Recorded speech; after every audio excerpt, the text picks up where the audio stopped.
By all accounts, this has been an atrocious season for my favorite baseball team, the Tampa Bay Rays. I have been watching this team since 2008 when they gave it to the Red Sox in Game 7 of the ALCS.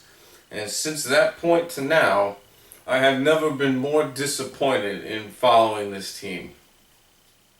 And I think about their record, their measly record right now of 67-72 at the time that I'm making this video. They just got walloped by the Blue Jays yesterday, and I'm just searching for answers. What the hell happened to this team, you know? I started off the season with such optimism, and it's been flushed completely down the toilet. And I think about the AL East as a whole before the season started as one.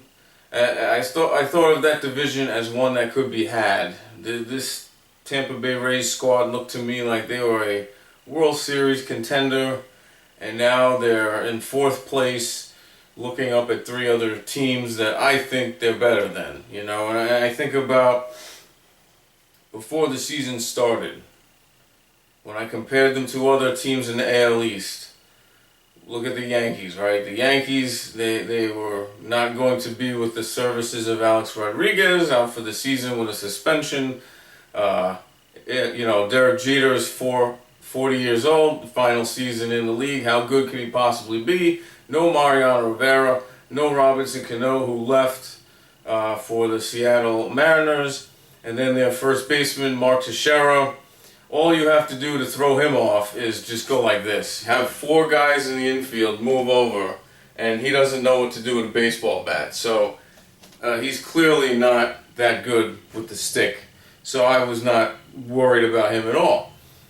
And then you look at the team like the Boston Red Sox. I mean, they lost Jacoby Ellsbury, they lost Sultan Lamakia. And I believe that they caught lightning in a bottle last year. So even though that they had their main guys coming back, they have, Pedroia and Big Papi coming back and whatever. I looked at them like, all right, whatever. They're just another team. I didn't look at them like, oh wow, Tampa Bay can't compete with you guys. I looked at it like, all right, bring it on, whatever.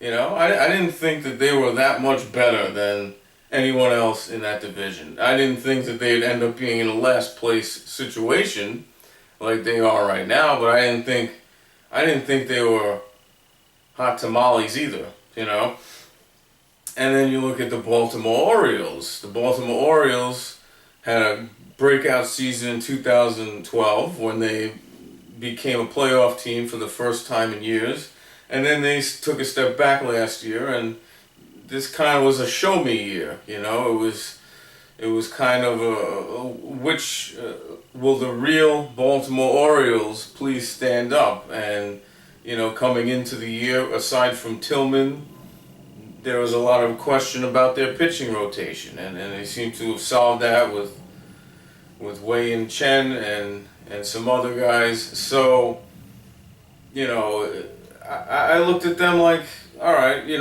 got some good players, Manny Machado, J.J. Hardy, Markakis, Adam Jones, the names. But again, I didn't look at them like, whoa, look at this. This is a juggernaut team. I didn't look at them like that. So I thought the Rays could compete with them as well. And then the Blue Jays, I mean, they've been a doormat for years. They've been on the bottom end of the barrel. I thought that they were probably of all the teams I mentioned, I thought they would be the last place team. So, when I looked at before the season and I looked at this group that the Rays were going against, I was feeling really good about this. This season in general, I was feeling good. And then the season started and all hell broke loose. And then the Rays lose 10 games in a row in the early part of the season, and 14 out of 15. And then, 2 months passed by before the Rays actually started playing baseball. They weren't even a good team. I don't even think they were a team until June. June 11th, then they turned it up, and they teased us with what they could have done earlier in the year, and then they turned it up. And then in July, they got really, really hot. That was their best month of the season. And then what happens? The real punch in the gut. The real just knock you out like Mike Tyson in 1985. That was the David Price trade. Not only did we trade our best player. No, I guess he is our best player. You know, whatever. Longoria, David Price, whatever.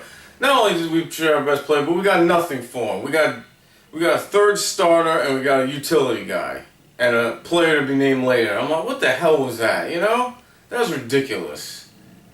The Boston Red Sox got an all-star outfielder for their ace lefty, and we get this.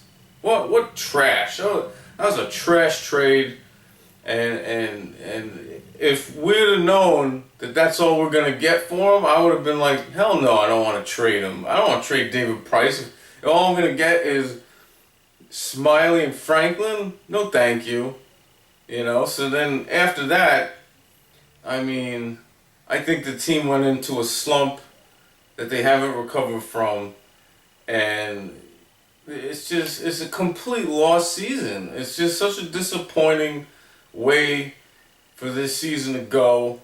I mean, if you're gonna miss the playoffs, it happens. But this was supposed to be. They were supposed to be better than this. They were supposed to be much better than this, and they haven't come through. You have a guy like Evan Longoria having a bad season. He's a 250 hitter. Come on, Evan, you're better than it. You're a 300 hitter, man. Hitting 250. And, Desmond Jennings. He's probably got more speed than Cole Crawford and B.J. Upton combined. But you know what, brother? You can't steal first. You got to get on base. And I'm sick and tired of Jose Molina and Kirk Casale. Can we get a real catcher that can actually do something with a baseball bat?